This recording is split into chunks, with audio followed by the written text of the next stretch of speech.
नमस्कार। बहुत स्वागत है आप सभी दर्शकों का कन्या राशि के लिए फरवरी 2025 के राशिफल के इस वीडियो में। आज के वीडियो में हम बात करेंगे कन्या राशि के जातकों के लिए फरवरी का महीना किन किन खुशियों की सौगात लेकर आ रहा है। आपका स्वास्थ्य कैसा रहेगा, धन आगम और धन संचय की दृष्टि से कैसा रहेगा ये महीना, प्रेम प्यार, संतान, शिक्षा, व्यापार, कैरियर और भाग्य की क्या स्थिति रहने वाली है फरवरी 2025 में। किस तरह की प्लानिंग करके चलना होगा आपको फरवरी में, ताकि फरवरी आपके लिए यादगार माह बन करके रह जाए। ये विश्लेषण आपकी चंद्र राशि के आधार पर किया जा रहा है। आपकी जन्म कुंडली में चंद्रमा जिस भाव में गोचर कर रहे हैं, अगर वहाँ पर 6 का अंक लिखा है तो आपकी कन्या राशि होगी और उसी के आधार पर आपको इस वीडियो को समझना है। तो ये है कन्या राशि के जातकों की कुंडली। आपके लग्न के स्वामी हैं युवराज बुध। बुध का गोचर आपकी कुंडली में पंचम भाव में है सूर्यदेव के साथ। 11 फरवरी को बुध राशि परिवर्तन करके छठे भाव में आएंगे। सूर्यदेव पंचम भाव में हैं और 12 फरवरी को राशि परिवर्तन करके छठे भाव में आ जाएंगे।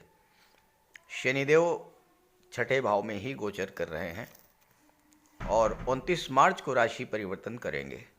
शुक्र और राहु का गोचर आपकी कुंडली में सप्तम भाव में है। गुरु भाग्य के भाव में है, 4 फरवरी को मार्गी हो जाएंगे। मंगल दशम भाव में है और केतु आपके लग्न भाव में है।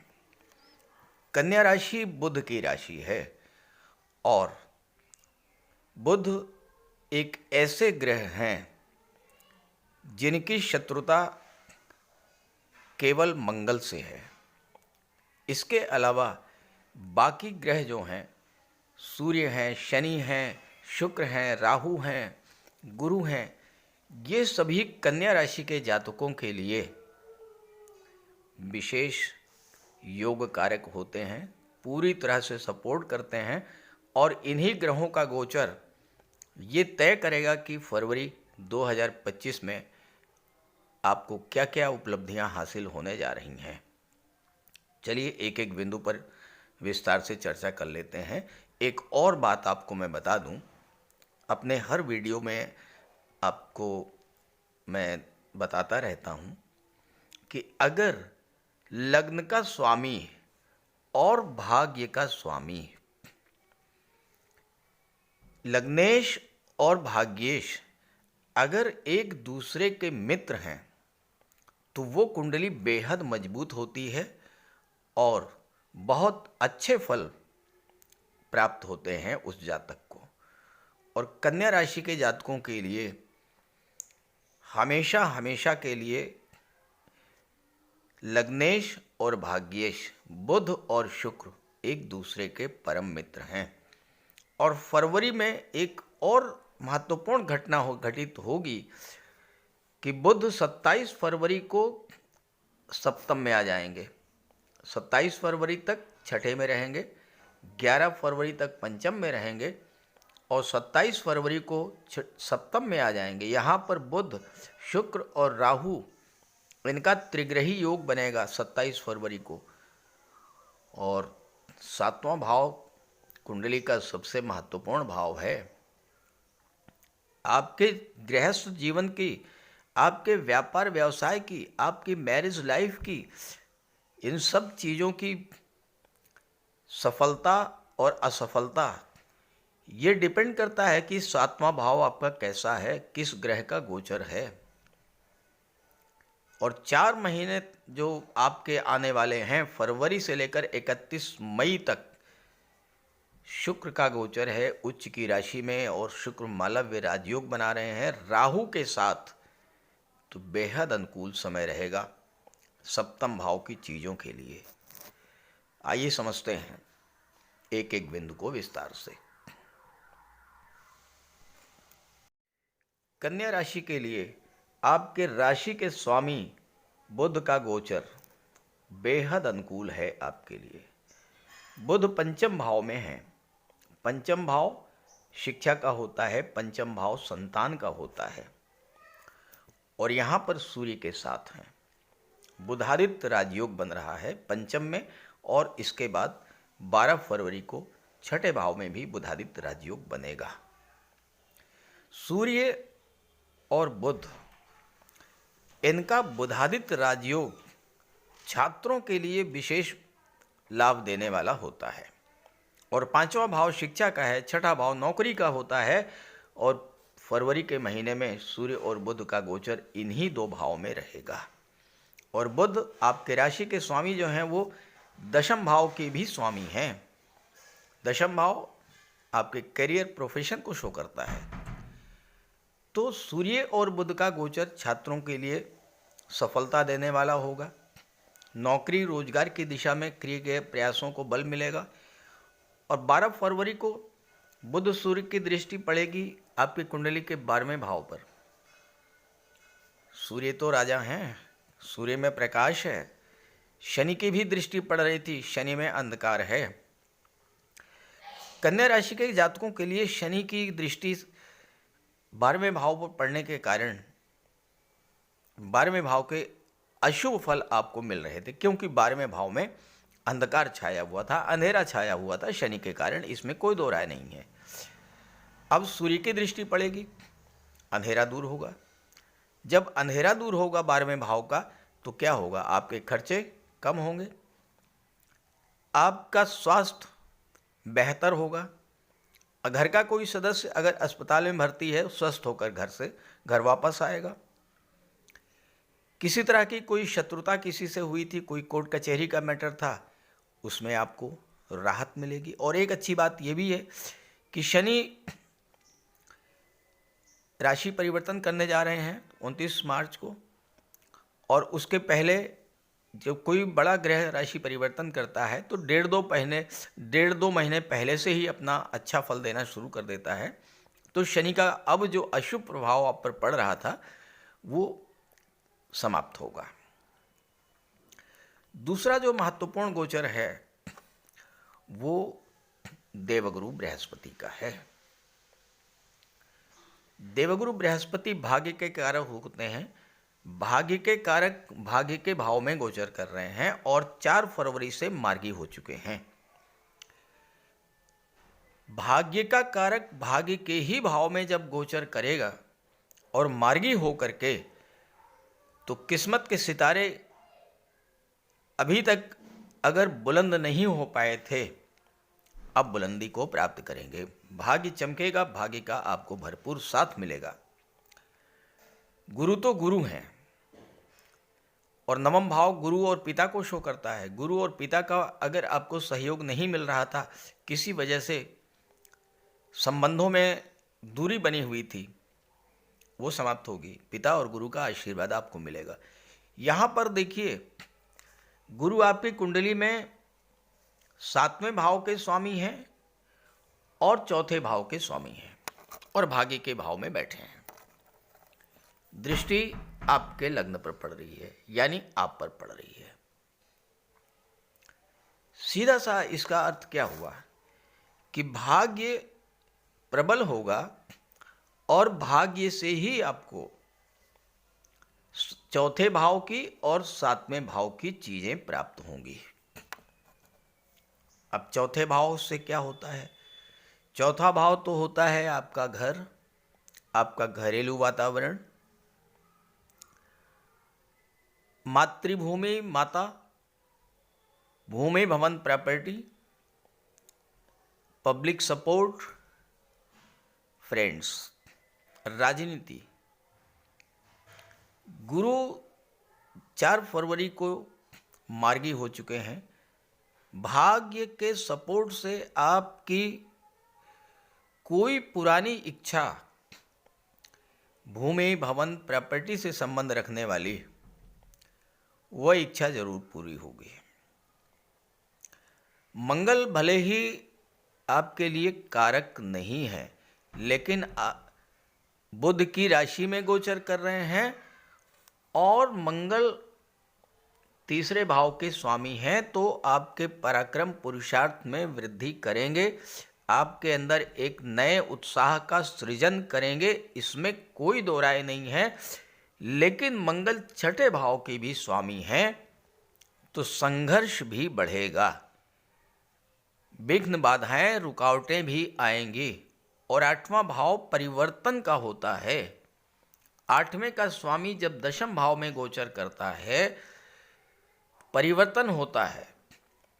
लेकिन इस समय कोई परिवर्तन करने से अगर आप बचें तो ज़्यादा अच्छा होगा, क्योंकि मंगल शत्रु राशि में गोचर कर रहे हैं और आपके लिए अकारक हैं। तो जब तक मंगल दशम भाव में है, अपने जॉब, कैरियर, प्रोफेशन में किसी तरह का कोई परिवर्तन करना बेहतर नहीं होगा, क्योंकि एक तो दशम भाव मंगल हैं दशम भाव में, और दशम के स्वामी भी जो हैं ये छठे भाव में आ जाएंगे 11 फरवरी तक। तो 11 फरवरी से 27 फरवरी तक थोड़े संघर्ष बढ़ सकते हैं। बेहतर यही है कि आप जो भी कार्य कर रहे हैं शांतिपूर्वक उसी कार्य को करते रहें, उसमें कोई परिवर्तन करना आपके लिए उचित नहीं होगा। हाँ, जो लोग नई नौकरी की तलाश में हैं, जो लोग आईटी सेक्टर से हैं, जो कंप्यूटर कम्युनिकेशन या मैनेजमेंट के क्षेत्र से जुड़े हुए हैं, ऐसे जातकों को विदेश जाकर के कार्य करने का अवसर मिल सकता है। और अगर आप प्रयास करेंगे तो आपके विदेश जाने का भी योग बन रहा है, और विदेशों में जॉब या बिजनेस दोनों दृष्टि से समय अनुकूल रहेगा 12 फरवरी के बाद, क्योंकि 12 फरवरी के बाद बुध और सूर्य दोनों की दृष्टि पड़ जाएगी 12वें भाव पर। तो विदेशों में आपको जॉब मिल सकती है। सबसे जो महत्वपूर्ण गोचर है वो आपके लिए शुक्र और राहु का है। शुक्र 7वें भाव में बैठे हैं। ध्यान दीजिएगा, 4 महीने तक यहां पर शुक्र रहेंगे, लेकिन इसके पहले राहु अकेले थे यहां पर। अब राहु क्या करते हैं? भ्रम पैदा करते हैं, गलत फहमी पैदा करते हैं, अचानक से घटनाओं को घटित करा देते हैं और किसी भी चीज को बहुत अधिक बढ़ा देते हैं। हुआ क्या होगा, 28 जनवरी से पहले जब शुक्र यहां नहीं आए थे, हो सकता है कि आपके मैरिज लाइफ में किसी बात को लेकर के कोई गलतफहमी पैदा हुई हो। राहु ने उस गलतफहमी को बहुत अधिक विस्तार दे दिया हो, स्थितियां बहुत खराब हो गई हों, ऐसा हुआ होगा। ऐसा राहु करते हैं। आपके मन में एक अनजाना भय, तनाव, डिप्रेशन, चिंता, ये सब राहु के कारण बनी होगी। 28 जनवरी को जैसे ही शुक्र यहां पर आए हैं, स्थितियों में बदलाव होना शुरू हो गया होगा। आप देखेंगे, पहली चीज तो ये है कि आपके विवाह में अगर किसी तरह की कोई समस्या आ रही थी, विवाह को लेकर के कोई भ्रम बना हुआ था, कोई गलतफहमी बनी हुई थी आपके मन में, हो सकता है कि कोई रिश्ता आया हो और आप ये तय न कर पा रहे हो कि ये रिश्ता सुटेबल रहेगा या नहीं रहेगा, विवाह करना चाहिए या नहीं करना चाहिए। इस तरह का कोई भ्रम, कोई गलतफहमी अगर आपके मन में रही होगी, वो समाप्त होगी। तो दाम्पत्य जीवन में भी खुशियां लौटेंगी और वैवाहिक संबंध भी आपके तय होंगे। अब जहां तक व्यापार व्यवसाय की बात है, आपकी कुंडली में शुक्र धन भाव के स्वामी होकर के 7वें भाव में बैठे हैं। जब भी धन का स्वामी 7वें भाव में बैठता है तो व्यापार से धन की प्राप्ति होती है, विवाह से धन की प्राप्ति होती है, जीवन साथी के माध्यम से धन की प्राप्ति होती है, बिजनेस पार्टनर के माध्यम से धन की प्राप्ति होती है। और 7वें भाव का स्वामी जब भाग्य के भाव में गोचर करता है तो 7वें भाव की चीजों से आपकी भाग्योन्नति भी होती है। ध्यान से समझिएगा, 14 मई तक गुरु भाग्य भाव में रहेंगे।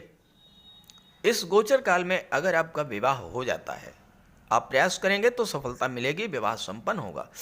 और अगर आपका विवाह इस गोचर काल में तय होता है तो विवाह के बाद आपकी भाग्योन्नति होगी। दूसरी चीज, 7वां भाव आपके मैरिज लाइफ को भी शो करता है। जीवन साथी के स्वास्थ्य में किसी तरह की कोई समस्या चल रही थी, पूरा कंसंट्रेशन दीजिए उनके स्वास्थ्य पर, अच्छे से ट्रीटमेंट कराइए, अच्छे से इलाज कराइए, जीवन साथी का पूरी तरह से ध्यान दीजिए, पूरी तरह से केयर कीजिए। अब देखिएगा, रिलेशंस जैसे ही अच्छे होंगे, जैसे ही आप अपने जीवन साथी की केयर करना शुरू करेंगे, उनकी समस्याओं को समझना शुरू करेंगे, उन पर ध्यान देना शुरू करेंगे, आप देखिएगा किस्मत चमकना शुरू हो जाएगी। और ऐसे ही बिजनेस पार्टनर के साथ भी अगर रिलेशंस खराब हो रहे थे, राहु गलतफहमी पैदा कर रहे थे, उसको बैठ करके बात करके सॉल्व कर लीजिए। बिजनेस पार्टनर और बिजनेस दोनों में आपका भाग्य चमकेगा। बड़ी स्पष्ट सी एनालिसिस है, कोई इसमें बहुत गूढ़ रहस्य नहीं है। धन का स्वामी सप्तम में, तो सप्तम भाव से धन की प्राप्ति, सप्तम का स्वामी भाग्य में, तो सप्तम की चीजों से भाग्य की प्राप्ति। चौथे भाव का स्वामी भाग्य के भाव में, तो चौथे भाव की चीजें भाग्य से मिलेंगी। अब रहा सवाल मालव्य राजयोग का। देखिए, शुक्र केंद्र के भाव में है, उच्च की राशि में है, मालव्य राजयोग बना रहे हैं। मालव्य राजयोग क्या होता है? ये वो राजयोग है जो कि धन की बरसात करता है, जीवन में सुख सुविधाओं की बरसात करता है, व्यक्ति को अत्यधिक लोकप्रिय बना देता है, सेलिब्रिटी बना देता है। जो लोग कला जगत से जुड़े हुए हैं, कला से संबंधित, सौंदर्य से संबंधित चीज़ों का व्यापार व्यवसाय करते हैं, उनके लिए शुक्र का मालव्य राजयोग आने वाले 4 महीनों में उनके जीवन में बहुत बड़ा परिवर्तन लेकर के आ रहा है। जो film industry, TV serial, modelling के क्षेत्र से, सोशल मीडिया से जुड़े हुए हैं, या जो लोग कला और सौंदर्य, सुख सुविधा के साधन, इन चीज़ों का व्यापार व्यवसाय करते हैं, गारमेंट्स हैं, फैशन डिज़ाइनिंग है, ड्रेस डिज़ाइनिंग है, ब्यूटी पार्लर है, ब्यूटिशियन का काम है, डेकोरेशन का काम है, ऑर्नामेंट, ज्वेलरी, आभूषण का कार्य है, या सुख सुविधा को बढ़ाने वाले चीज़ों का जो लोग व्यापार व्यवसाय करते हैं, उनका भाग्य भी साथ दे रहा है, पराक्रम पुरुषार्थ भी बढ़ रहा है, धन की भी प्राप्ति हो रही है, और राहु उनके व्यापार व्यवसाय को बहुत तीव्र गति से बढ़ाने जा रहे हैं आने वाले 4 महीनों में। तो इस गोचर का पूरा लाभ उठाइए और ये वीडियो अपने साथियों मित्रों को ज़रूर शेयर कर दीजिएगा। नमस्कार।